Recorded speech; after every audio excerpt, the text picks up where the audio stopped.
Hi, it's the second hour of the show. It's Power Lunch on Power 98.7, and we are here to talk about body image issues, the projections of body image issues.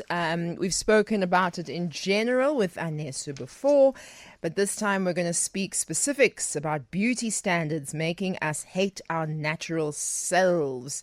And this can be everything from our hair, which often becomes a center of the conversation, to skin lightening, which bleaching came back for a while, to even the things that we do, for example, like using Botox or filler. And then, of course, there's the body issues. Now, everyone must have a BBL.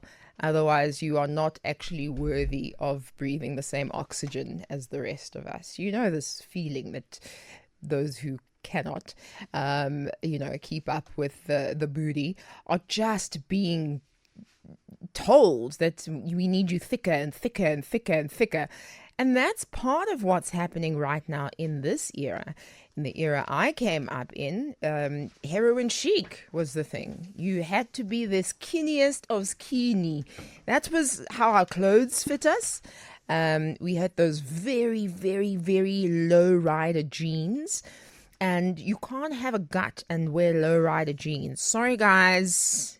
As body positive as we are, that's what the late 90s and early 2000s were telling us. But we're in a very different time now. And I love how Alex has called it the baddie blueprint. So let's talk a little bit about that with co-founder of the Nest Space, Dr. Anesu Vizo, who's on the line with us. And I'd love to talk to you about it on 0861987000. Anesu, it's so nice to talk to you again. How are you? I'm so good, Pabi. Thank goodness I'm the guest following up the chewing gum saga. So my hands are clean. My hands are clean. You are cleansing me is what's happening. You are cleansing me. Okay, so you're a little bit younger than me. But do you remember what was the beauty standard maybe for high school in your world, and how did that affect you? Yeah, so I was born in the early 90s. I'm on the third floor now in my 30s. Very proud and happy to be there. Thank goodness. But yeah, high school times, similar to you, it was very much almost that waif-thin Kate Moss kind of aesthetic that everyone was subscribing to in the early 2000s. And the thinner the better, really. That was really what we were trying to achieve. And obviously that led to a lot of body dysmorphia. We saw eating disorders showing up in high schools, especially for girls. And as you said, a lot of the same ethos of trying to subscribe to a body type that doesn't naturally come to you has remained. But what that body type looks like is very different nowadays to what it was back then. I mean, I think it's so very interesting when you think about today's beauty trends. It's always a tough question. Are we doing it for ourselves as women, or to survive social expectations, or a little bit of both? Or where do you think the skewing goes? Yeah, I think the kind of feminist philosophy is that as long as a woman is choosing how she wants to present herself, then that's her freedom and that's her autonomy to do so. But when we start questioning what is the motive behind our choices, that's where there's a gray zone, because often it's very difficult to tell whether you feel more confident in yourself because you present yourself a certain way, or whether you're feeling more confident because you're subscribing to a standard of beauty where you're going to get attention, where you're going to get affirmation, where you're going to get that male gaze.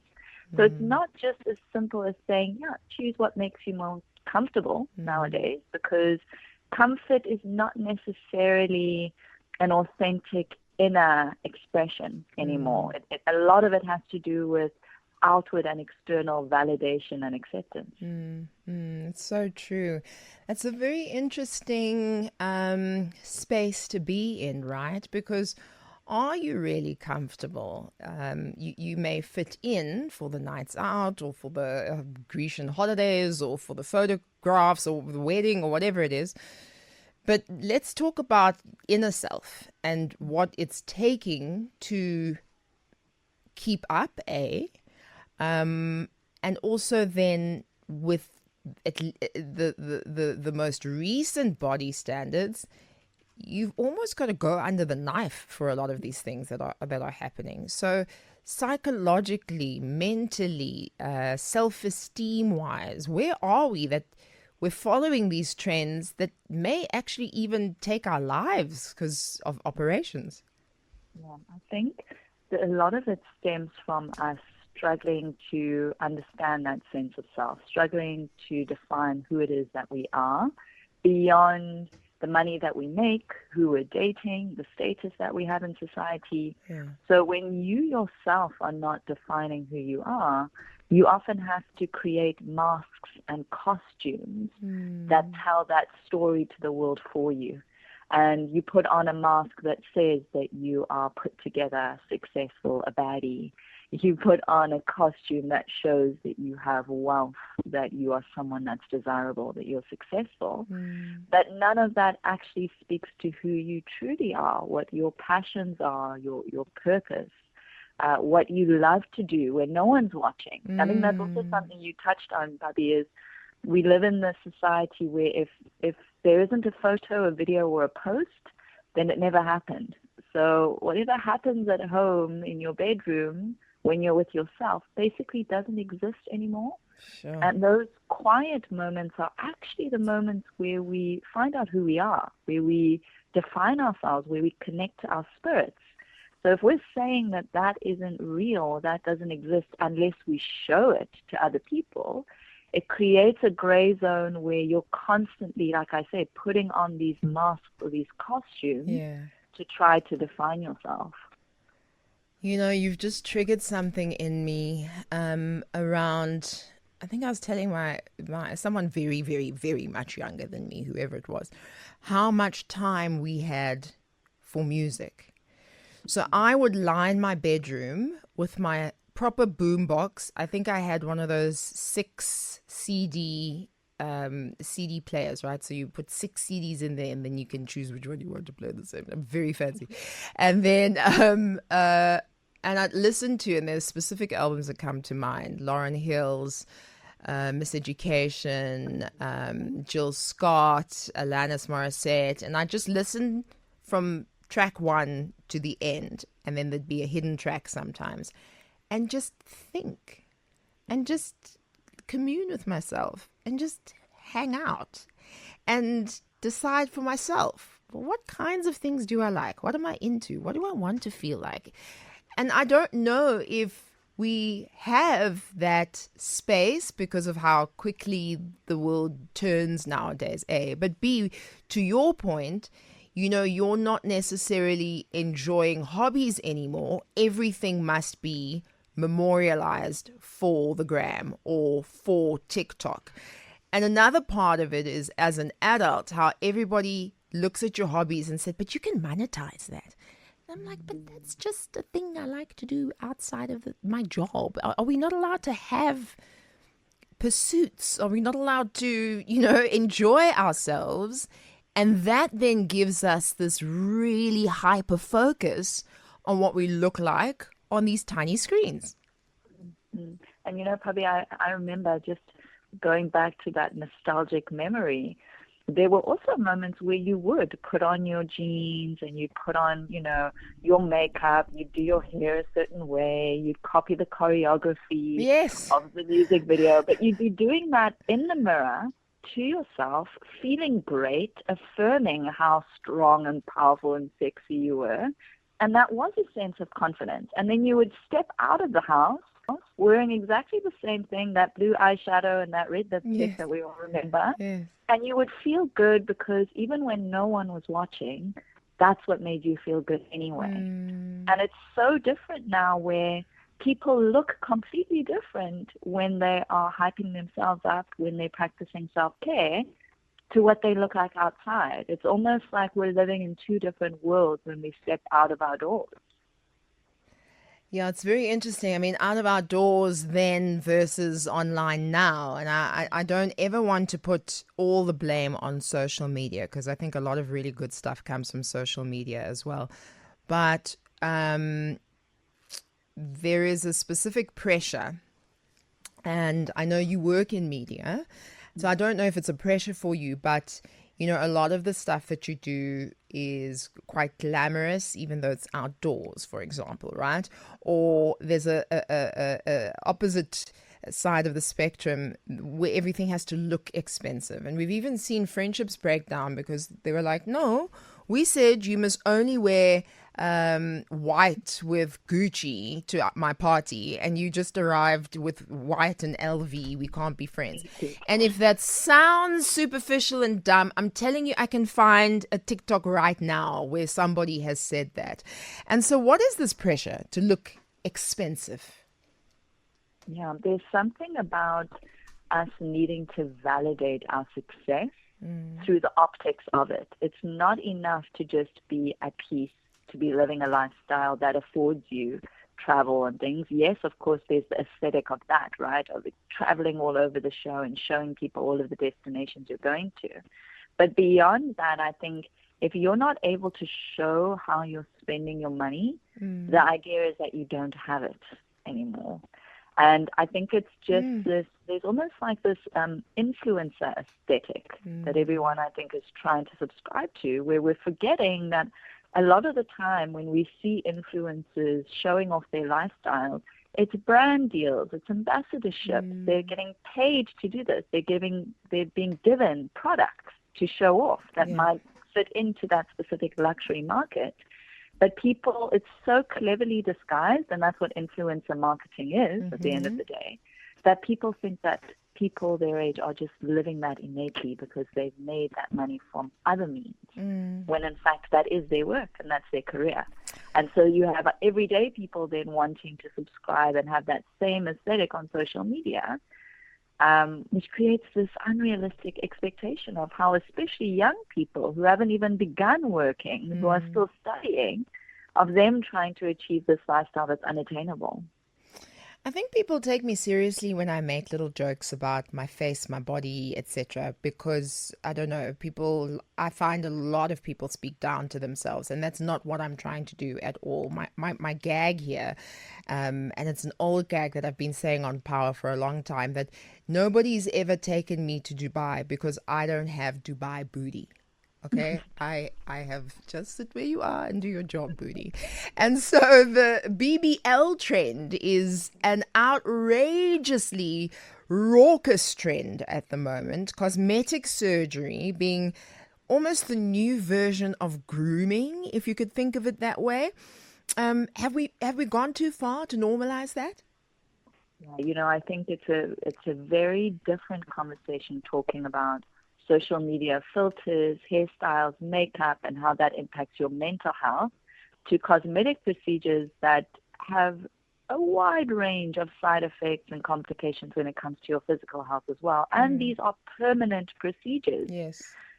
So I think it is to consider that as a form of grooming and to normalize that as a form of grooming is definitely something new. We've had cosmetic surgery in the past, where it was almost taboo. And people, I feel like, did have a certain reverence for surgery. You're going under anesthetic. This does have risks to your life. You're permanently altering your body. It's not for the faint-hearted. To it almost being represented as a day-to-day way of changing the way that you look, which is so damaging. And we've also now seen celebrities who were advocating for the BBLs now removing the BBLs to take even more money because now there's a different aesthetic that they're trying to subscribe to. So it's very dangerous. And of course, I think everyone's aware of, backroom surgeries. These things are super expensive. Often you have to travel overseas to do them. You have to find a reputable surgeon, anesthetist. So people end up going in back corners and back rooms where crazy things are being done to human bodies. And although your body physically changes, none of the internal that we were talking about before, none of the sense of self, none of the confidence, none of that elusive feeling of, I've arrived, I am my best self. None of that comes. You're just changing the shell. And so you end up being in a space where you've done this procedure to your body, but you still feel like you're wanting. You still feel like you haven't arrived. which is a very uncomfortable place to be in and a very damaging place to be in as well. Yeah, it sounds like you're a bit of a shell of yourself, right? Because you've made the doll on the outside, but where are you? Are you in touch with yourself anymore? We're talking. It feels very skewed towards women. What's happening there by the boys? I know that the everyday not procedures, but grooming, like doing nails and edge ups and the beard must connect with the hairline and whatever, that's all a part of it. But how far are gentlemen affected by this? Hugely nowadays. I mean, we can go again if we're talking about hair, from hair implants, where balding has become taboo. It's kind of associated with aging. So if a man is bald or balding, then you're seen as much less desirable. So people are having hair transplants and implants. And then we've got the kind of muscular aesthetic.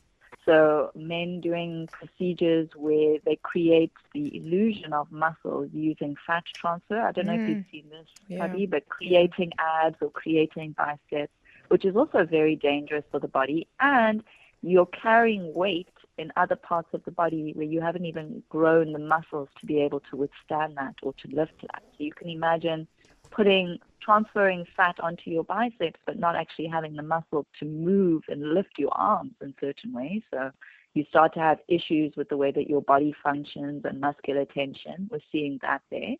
And then, of course, the height issue with men is huge. I was hoping you'd touch on that. Yeah. Oh my God, these procedures where men are either breaking their bones I've seen in that. order to lengthen them, or just doing crazy procedures with their joints and their kneecaps in order to add some height because of this insecurity of short men not being desirable. So it definitely is affecting men as well. And again, it goes back to being judged on parts of ourselves that we're born with, that are biological, that we can't change.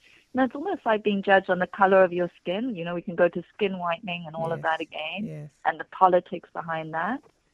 We're judging people by biological factors that they're born with, that are unchangeable, and making that a measure of how desirable or valuable someone is to society. It's a beautiful thing that starts happening once you get to my age, that you kind of don't really, I don't care very much, right? Like, I've been through everything in my life. I've experienced it, tasted it, threw it up, made it something new. And so I don't really have too much of a concern about what people especially think of what I look like, because I know I'm so much more. But what will we say to the teenage girl who is maybe watching the TV shows and it's like BBL Bonanza, or the teenage boy who maybe is shorter than most and wants to go to Turkey to have one of those leg extending operations? What do we as society, and maybe those who are their guardians and people around them, say to encourage them? Just wait. Yeah, I think there's so many encouraging words where you can talk about confidence, authenticity, and that really being a true show of beauty. That, I mean, a young person's going to be like, oh, I've heard all of this before. Yeah. For me, what I think is the most obvious way to show these young people is to show people the trends that we've seen in just such a short amount of time. And go show them the magazines, show them the celebrities that we were looking up to just a couple of years ago. Show them your high school yearbooks and the hairstyles you were wearing, the fashion you were wearing. I think that that's a much more real way to really show people that these are changeable trends. So what might seem to be fashionable and sexy and beautiful now is going to change.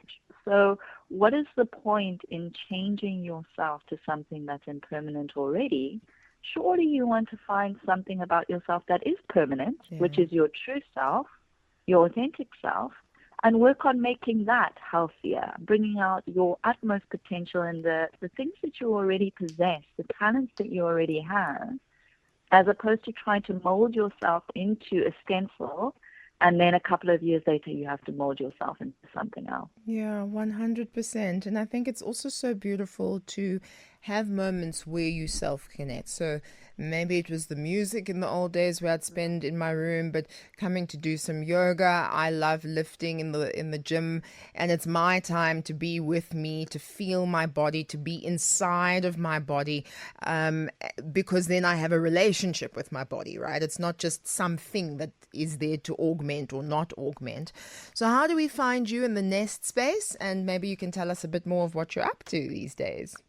Pabi, before that, just what you were saying about that self-time. Oh, yes. I think there's also a really beautiful practice of looking at yourself in the mirror with look into your eyes without judging what you're seeing on your face, but just look at yourself, connect with yourself, and see what you see. I think that's also a really beautiful practice. I love that. Yeah, you can find me on social media. Our yoga studio and inclusive wellness center is called the Nest Space. So we offer all of those juicy things, yoga, breathwork, meditation, all of those practices that help you connect to yourself. You can also find me at Dr. Anesu Vijo on socials, or our website is www.thenestspace.co.za. So we're just moving and shaking. The world is evolving, and we're trying to find ways to serve people's healing the most, which is just constantly changing. Conversations like this, it's offering just safe spaces where people can come in their track pants, looking crusty if that's how you want to look, or you can come looking glam if that makes you feel good. But having safe spaces to connect in community, I think that's really what we're focusing on. It seems like that's what people are needing the most right now. Do you know what we never covered? And Alex, we must make this happen. Anessa, yourself, and Vanessa were here, and we were going to talk a little bit about the yoga space and Kemetic yoga, and from an African point of view, and some of the stuff that's happened to make it so Western, etc., and so forth. And then we had load shedding, remember? Load shedding, remember? Yeah, and then we never came back to that conversation. So maybe in the next month or the month after, please let's do that, because I think that's so important. Yeah. Lovely. I love that, Pabi. Always lovely to speak to you. As well, Dr. Anesu Mvizo here on Power Lunch on Power 98.7, talking about beauty standards making us hate our natural selves. It's crazy, hey? And it happens year in, year out. If you speak to your mother, there will be some cream that they use to lighten their skin. There'll be some hot comb that they use to straighten their hair. Like we've always been told that we're on the wrong side of what's right.